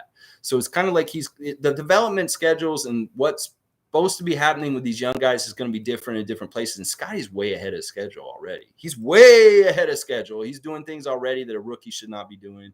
And it's going to be more like really fun to see where he gets higher and higher with his offensive game from what he's already showing. I mean, I'm having like a crazy, amazing dreams about Scotty Barnes in his offensive games. Like literally, I'm asleep and I'm dreaming about Scotty Barnes getting 40-point games and winning games for us and stuff like that. So I think that's going to happen, man. I think it's not a matter of if it happens. It's just when is it going to happen? Yeah. Leave It to Beaver. Yeah, Callie, you get that reference. The Leave It to Beaver show was so much fun. Andrew's saying he needs to get a Jody Meeks jersey. Make sure it's a Jody Meeks 905 jersey, okay? Okay, let's see. Graham saying, big shout out to NBA Chev. Yeah, NBA Chev. I love Chev. I don't listen to Chev anymore because I don't want to sound like him too much. Like him and I are very much on the same opinion on most things. Like I've listened to him a lot over the last year or so, but I stopped listening to him more recently because I don't want to echo the same things. I don't voice to be original from me. I know we may say some of the same things from time to time because we have the kind of same old school mentality about how we see basketball, but I want to make sure my voice is clear. So kudos, watch NBA Chev, watch me too if you can. And you know, if we say the same thing, it's because we're like minds. It's not that I'm watching him and finding out what he's saying, because I haven't watched him probably in about 5 months now since the season started. I stopped watching him just because I didn't want to like copycat him. I didn't want to sound too much like him. So I stopped watching him. But I know he's out there and he's doing a good job. And I love his channel. I encourage everybody to watch him. So Black Spawn, good morning, man. We're here every morning around 9 a.m. Eastern time. Scotty would have to lead the second unit. Yeah, and I think he could. And this is the thing. He doesn't sacrifice his minutes. He still gets the same amount of minutes, depending on how we are doing with the endurance stuff that we were just talking about. But he could still get the same kind of minutes, and he could still be important at the end of the game and play at the end of the game. Everybody makes such a big deal out of starting. In some ways, starting is kind of not that important in a way. Like in some ways, it might be better to come off the bench in some ways because it gives you more of an advantage against a lesser second unit. Like if Scotty's coming out and he's competing against the second units of other teams, he may have an easier time with his offense and doing different things out there and find more success against lesser talent because he's playing their second unit. So there's benefits in it in different ways. And, it could be something weird like what they did with OG. OG started his rookie year, but then he didn't start the next year. he had to come off the bench in his second year. So there may be something like that. Even Pascal was the same thing. He started for a while as a rookie, and then he started coming off the bench. He was more of a role player. Then he came back on the starting lineup. So we'll see what happens with Scotty. But for me, some reason I feel like Nick wants him to be a starter no matter what all the time. That he just wants to give him that. So I don't know. It's very interesting. Yeah, I see Click saying right there, a fourth pick should not be coming off the bench, though. See, but that's also just like NBA perception. Like a fourth pick shouldn't be coming off the bench. Well, Nick Nurse, they've told him not to play a box and one. It's like we break the rules. We kind of break the mold in different ways and stuff like that. But I get what you're saying. If you're a high lottery pick, you're invested in, and they should probably be starting. But that may also be a testament to our team, that we have that much talent that a fourth round pick doesn't even have to start for us. That could be a good thing because that's a strength. G saying click to Giannis, Kawhi, and like I said, Kobe didn't get touches in their first season. They created their own, like Scotty creates 50% of shots. Yeah, people forget that Kobe was a bench player his rookie year. He did not start. He was one of the bench guys. It was Nick Van Exel. They had these guys that were ahead of him. That's what I'm saying. If you're having a team that has young guys on our team, like our team is very young, they're all under 30 at this point with Tragic gone, that, you got to have some sort of veteran stability. So you go with your senior young guys like Pascal, Fred, OG, guys that have been in the league for a little bit. And then, it's a seniority thing. Like your rookies come off the bench. The Bulls' great years in the 90s, rookies always had to come up through the system to be able to try and get in the starting lineup. It wasn't just like you put this rookie out, even if they're a high pick. They don't just start right away. This is a very new kind of thing. This is like a new NBA kind of mentality that lottery picks have to start. That's never been the case. And totally true. Like in the 80s and the 90s and even in the early 2000s, high lottery picks were not guaranteed just to go into their team and start. That wasn't a thing. That never has been a thing. That's why it's really weird to me that people are making such a big deal whether Scotty starts or not. It's like you're on the team. You made the team. That's a huge thing right there. Then make the starting lineup. You have to have goals as you go up and up. Scotty still gets way more shots. Yeah, he does. He really does. And honestly, it's part of Nick Nurse's philosophy is a free-for-all. Just go out there and have fun, guys. Try things. You can try things under me. I won't get mad at you if you try things that maybe other coaches don't want you to do. Like Precious and Kem were both in a box when they played for Orlando and in Miami. They weren't allowed to do a lot of the things that they're allowed to do on the Raptors now, which is pretty interesting, like shooting threes and with Precious. And some of the stuff Kem does, he wasn't allowed to do when he was with Orlando. And that's one of the things. Scotty's in an environment that's not going to box him in for, if he wants to take the shot or go and be aggressive, he's not going to get in trouble for that. So let's see. Click 2 a.m. Scotty gets forced into bad shots. He gets the ball when there's like 5 seconds on the clock. And you know what? He finds success in those really crucial high pressure moments. He makes it quite often, a last second shot at 24-second clock. It's really good. It's really good. The signs are there that he's clutch. The signs are there that he's dominant. And the signs are there that he will be able to stay ahead of the curve with the NBA defenses trying to keep up with him. Because if they start deciding, he can hit his three, they start coming out and guarding him, and then he'll start driving on him. Or, they start trying to double him on the low post when he gets his back on a smaller guy like he's been doing. Then he'll start getting really good at passing out of it. He's going to have to be one step ahead of all these NBA defenses no matter what. And I think he's so good that he's going to beat them no matter what all the time because he's smart and he has the talent also, the raw athleticism and talent. And he's smart. He knows he's unselfish. So like when they start coming down to double him, he's going to eat them up. He's going to eat them up. He's going to make these amazing passes for really easy open shots for other guys when they decide to start trying to double him. So this is all going to be the evolution of his offensive games over the coming years to see how this happens, where they start coming out to him when he's shooting threes because he's deadly out there and he starts driving more, or, they start to come and double him in the low post because one little guy can't handle him. And then somebody's open and he's really good at finding the open guy. These are things that we're going to see develop. Let's keep going. He will become a beast because of this. Don't stress. Yeah, and once again, I'm talking about not only that, he's still growing. He could be 7 feet tall in the next year or so. Like Scotty Barnes could be like Kevin Garnett and grow to be 7 foot taller. 7 foot tall guy with his skills. Then we got Evan Mobley after all. Oh my gosh, we didn't draft for Evan Mobley. We got Scotty Barnes, but he grew into being Evan Mobley. Think about that. And not only that, like I said, his shoulders look like Dwight Howard shoulders. Like when I saw Scotty Barnes for the first time, I said, this man's built like Dwight Howard. But the one thing about him is he hasn't started to work out yet. We look at Chris, we look at Pascal, we look at the muscle that they've added in the Raptors strength and development programs. And think about Scotty Barnes in the next 2 years when he actually works his baby fat out and he actually gets ripped. And he actually has like Karl Malone, LeBron James shoulders and arms. Like this is coming. And when he does that, they're not going to be able to stop him. Already he looks strong. Just imagine when he's actually pumping iron, muscles on my arms strong. Because he's got baby fat. He's only 20 years old. You give him another 2 years, he's going to be a beast. He's going to literally be a beast. Like G said right there. Like nobody's going to be able to handle him in no kind of way. And if he keeps ahead of the curve on the thing with his offense, like doing the right decisions, depending on what they're doing to going to have success no matter what. Because when players are like that, like Kawhi, where they can shoot, drive, do low post, do all that kind of stuff, they're deadly and they can't be stopped. They just can't be stopped. And Scotty, that is the future of him. He cannot be stopped. He's going to be able to do whatever he wants on NBA court soon. Oh, yeah, he will be. And he's smart enough to know how to do it. That's the thing. Monique saying, to those that think we're going to be in the play-in, sorry. I hope everything's all right. That's all I'll say to that. To those that think that we're going to be in the play-in, think again. Kind of hate the play-in. We are a playoff team. Remember when people doubt us? So excited. Shock the NBA. Keep it going.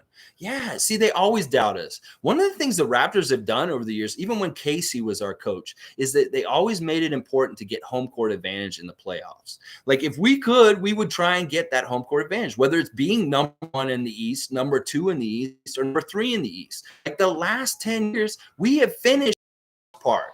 For the most part, we've been in the top 3.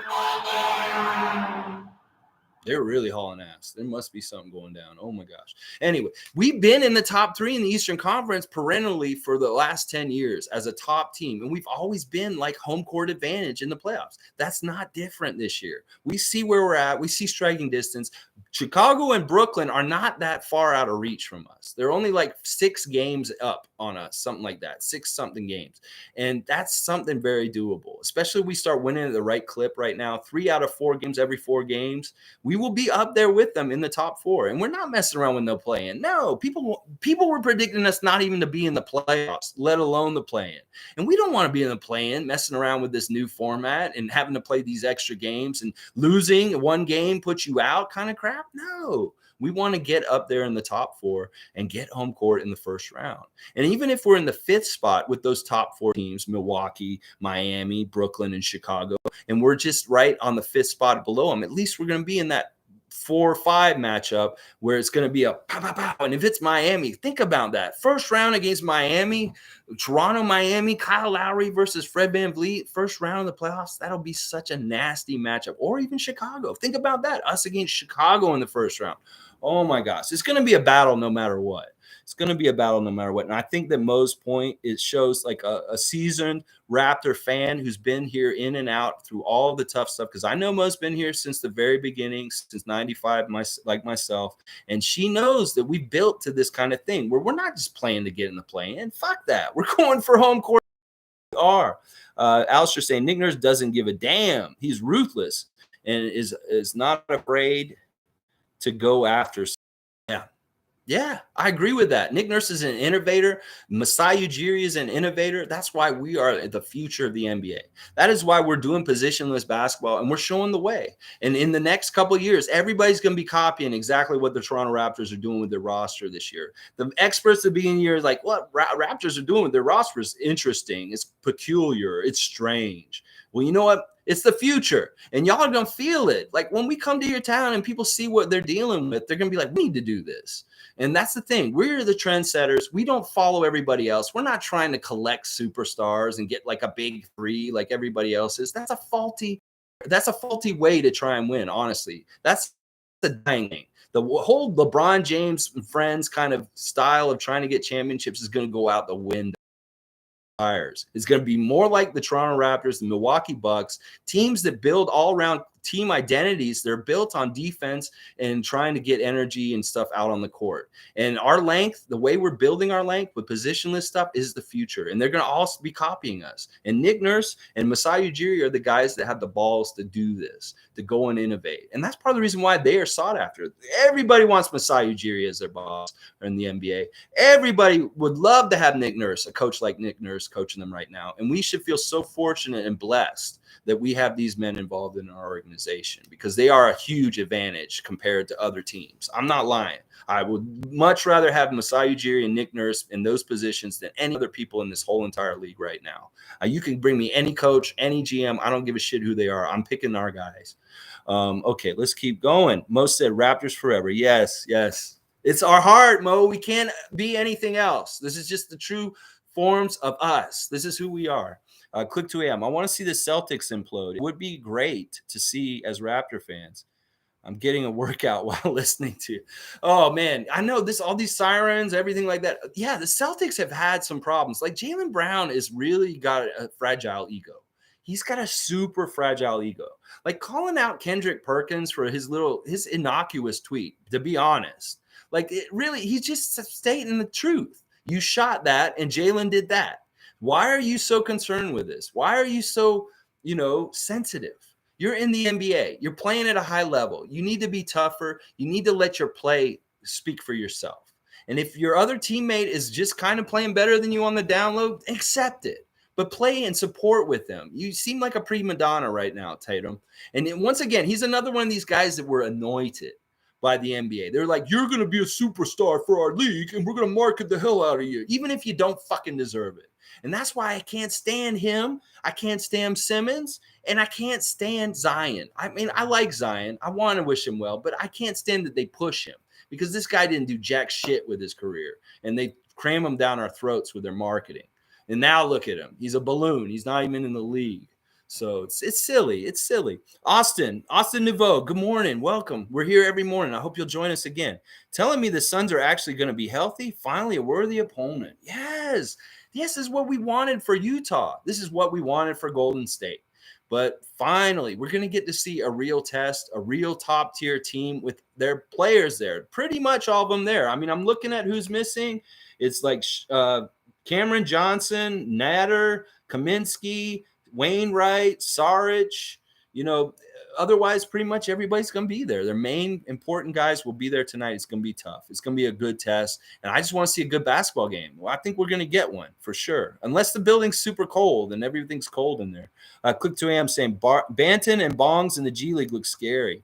Banton was really interesting at times. He was really aggressive. There was a couple times where he brought the ball up the court and went coast to coast. He sliced right through the defenders and just laid it in, and they couldn't do anything about it. He's done that at the NBA level a couple times too. We've seen that, where he just kind of slithers through the lane, through the defenders, and he's laid it in all of a sudden. And then one of the things that's bugging me about Banton that I want him to do a little bit better is his arc. His shot has such a bad arc. He's really shooting it, pushing it straight, and it's going straight. A good arc should look like Robert Parrish's old arc, where it goes way up high and it comes down low. And one of the things I didn't talk about in the New Orleans game that I really loved that we saw, there were two shots that in particular that were shooter's touch. We saw that lay-in by Fred that bounced off the side of the rim and then went in somehow. You saw that lay-in I'm talking about. You know what I'm saying? That crazy lay-in that Fred had that looked like it bounced, it hit the side of the rim and then hit the backboard and then went in. And then Scotty's shot, that three-point shot that he shot with the nice high spin on it, went up high, and it hit the rim at the right angle so it could bounce around just like the 4 bounce for Kawhi, the big shot against Philadelphia. That three-pointer he hit, that was a shooter's bounce. Now, when Delano shoots such a flat shot with no arc, it's just going to hit and brick. You want to put it up high so it's coming down low, and so it can bounce around and spin around and maybe fall in. So I don't like his arc right now. Delano, you need to heighten your arc and put it up higher so it has a higher probability of going in the basket. You're shooting too straight. Okay, let's see what else is going. Okay. Click saying, this is the style of basketball Masai tried implementing in Denver. Glad he did in Toronto. I think it was just too early at that time in that place with that team in the NBA in general. It just wasn't ready. Like maybe it's the crop of the kind of athlete you have to get. There weren't enough of them in the league. And now that there's more and more of these super NBA athletes coming up, guys like Scotty Barnes, guys like Precious, guys like Pascal that just have it all. And now you can kind of more realistically do it without selling the farm on your team. Because to get these kind of these kind of players with this kind of talent and athleticism, you had to have like, these were max guys. And you couldn't have like 6 or 7 of them on a team. But somehow, some way we have now here in Toronto. And that, I think that's part of it, is that the NBA has changed enough for this to happen. It may not have been the right settings at that point when he was still with the Nuggets. So G's asking, do I like the play-in idea? I actually do really like the play-in idea. I know that I don't want us to be in it, but I think it's a good idea. It kind of adds a little bit of excitement at the end of the year. And these teams that may have just barely missed the playoffs, they actually get a chance to actually prove that they should be in the playoffs if they're in the 10th spot and beat those guys in. So yes, I do kind of like the play-in. It's a kind of like a, the American League East with the Blue Jays and the things that they've gone through so many years with not being able to get in the postseason because the Yankees and the Red Sox were ahead of them. When they actually opened up the wild card, it made of that they opened it up a little bit more so more teams can possibly get a chance to make a playoff run. And I like that. I do like that. I just don't like us involved in it. I think we should be clear and above it every single year. I don't want us messing with the plan, but it's great overall for the league. I do like it. And this thing they're doing in the G League too, with the tournament, this test that they just did with the G League, with this tournament in the middle of the season, they're going to try this in the NBA in the coming seasons if it's successful in the G League. And it seems like it was. So we'll see. Tom Duke, I did the realistic Raptor matchup against the Sun early. You'll have to review and watch it from the beginning. And when you guys watch me and it's not live, I recommend put it at 1.25.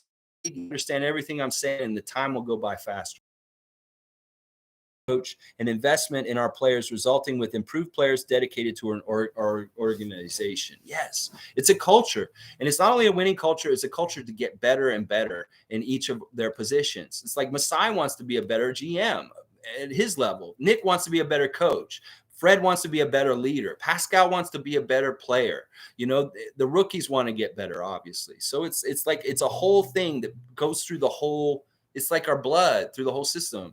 And like other teams want that too. And they say it is lip service sometimes. Yeah, we're doing it for the team. Want this, want that, but they don't really mean it. They don't practice it in reality. And we do. We practice it in reality. It's a real part. We're not just, it's not lip service. We're not just saying the shit that you say at the end of the game and the interview that you have to say anyway. We mean it when we say it. And some teams may say that they mean it, but there may be parts of their organization that are not exactly doing that. And our organization all the way through, like I said, it could be the people that make the programs, the people in community affairs. It could be any department of the Raptors. They're striving for that top level excellence as an organization, because that's just basically that's our credo, and that's part of it. You don't stick around in Toronto if you're not doing that, whether it's a player or any kind of personnel at any level in the whole organization. So let's keep going. Click to Am. Tatum is a diva. He grew up with Kyrie as his mentor. Yeah, I would keep Brown over him. I like Brown way more than Tatum. I think that Brown is a better player than him. And I think that because Tatum came in before him, he was anointed before him. And maybe Brown should be their main guy. And the guy that I think Celtic fans feel like that in some ways. I bet there's like two camps. There's the Tatum camp, the Brown camp. But hey, like we said, these are problems for other Atlantic Division teams. And we love to see the Celtics have problems. Oh, yeah, we do. The Celtics in particular, we don't like. We really don't like the Celtics in particular. Tom Duke, real test tonight. Let's go. Oh, yeah. All right, AllStar. They need Cam Johnson. He's out, and he was their leading scorer in their last win. So, yeah, he's been playing really big for them, and I'm glad he's not going to be there tonight. Oh, yeah, we'll be glad he's not there. Tom Duke, great finish for 905 last night. Yes, Bonga hitting the clutch shot. It shows he's got a little bit of clutch factor there. Tom Duke's asking, how many blocks is Fred getting tonight? I think he'll block Ayton at least once, because that's the pattern. He's got to go block the center, right? It's only the center he blocks. He's got to go block the center. So we'll see him block Ayton at some point tonight. Mo's saying, are you eager for the trade deadline? We haven't heard Bobby in a while. I don't know. I don't think it, once again, the Raptors historically have stood pat. We don't normally do deals. We don't normally make moves. Like we made moves the year of the championship because we were trying to do something. But I don't think so. I don't know. I don't think this year. I think DJ Wilson may be the biggest addition that we do all season. And that's it. That's it. Because usually Masai's like, this is our vision. Let's hope it works out. And we'll adjust if we can't. If we have something messed up, we'll adjust. But if he feels like things are out and they're going in the direction that he wanted to, then he's not going to mess with it.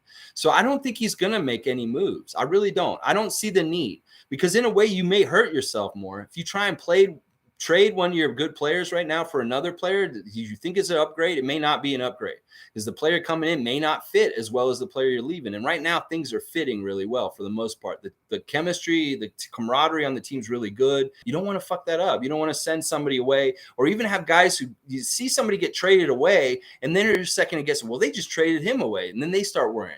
One of the reasons why the Raptors aren't quick to pull triggers on trades and stuff is because of that. Because on other teams, if teams trade people too much and too often, guys are looking over their backs all the time. And then in a way that hurts confidence in some ways, or that can hurt the team in some ways. And we don't want to do that. So if people feel secure being on the team and they're not going to get cut or go away, that's better than like, we're going to trade you like we traded Norman in the middle of the year last year. And then, that kind of thing. So less is better in this situation, especially if the team's already working pretty well with what we got.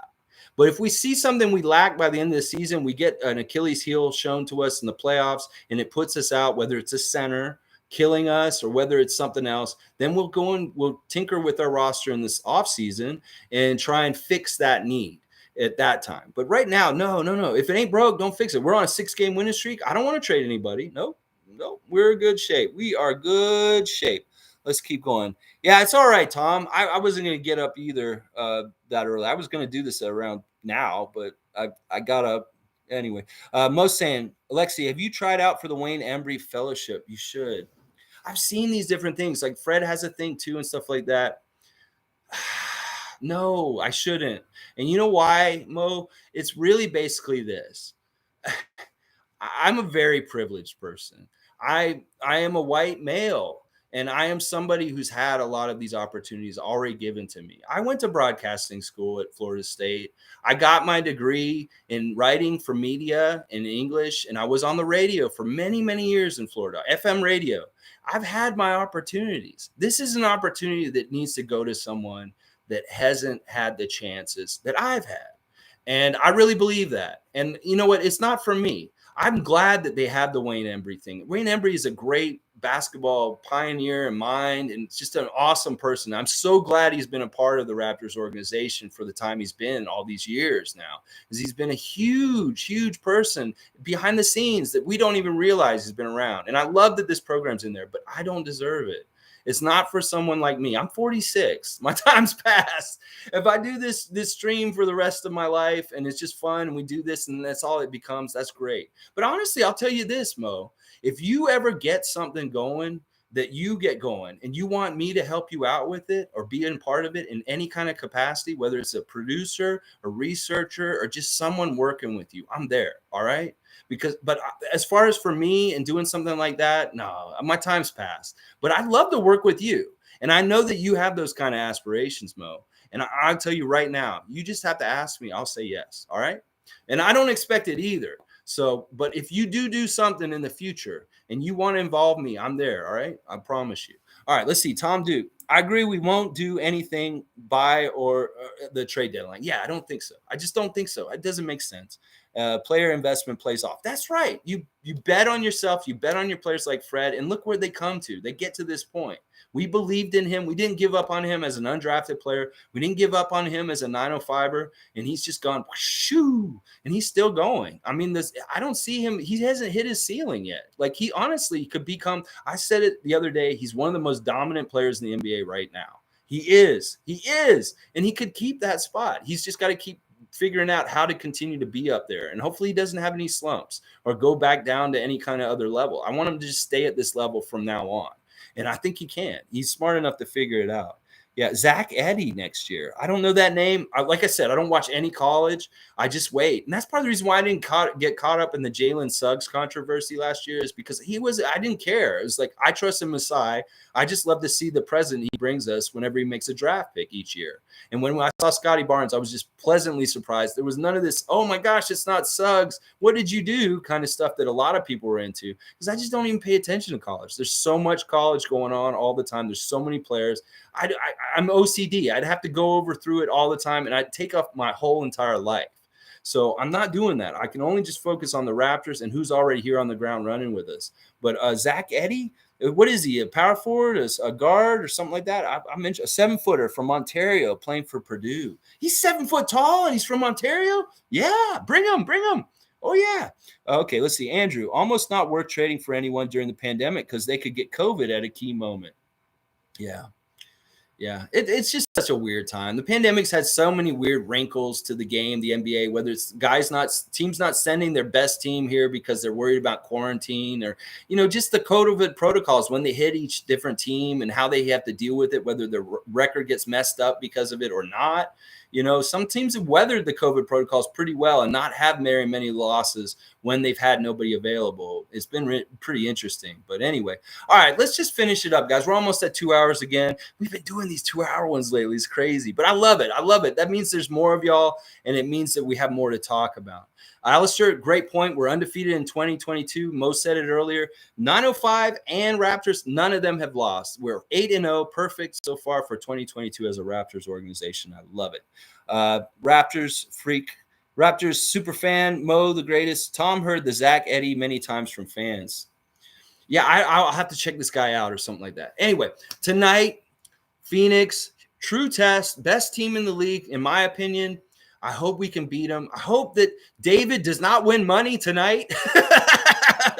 But, we'll see what happens. Oh, he was a pitcher, and then he started playing basketball. Wow. Okay, those are interesting players sometimes. Anyway, tonight we got to contain Booker. We got to try and outplay Chris Paul at the Fred VanVleet Chris Paul battle. We need Pascal to have a big game like he has in the past against the Suns, and we need to contain Ayton as best as we can. Keep him away from the basket positionally with our bodies, not letting him get any position up near the basket. He's best there. And Booker, we really got to stifle Booker as much as we can. We want to see frustrated guys by the end of the game. All right, guys. Let's go Raptors, beat the Suns tonight. It's cold as hell here, so we got to warm up the Scotiabank Arena with our hot shots and our great plays and stuff like that. All right, guys, like, comment, subscribe, share. Thanks again for sharing today, Eric. That is really nice of you. And all the best, everybody. Let's go. Hopefully, we're reacting to a great win for the Raptors tomorrow morning. All right, I'll be here tomorrow, 9:30 a.m., right around then. All right, thanks for being here, guys. All the best.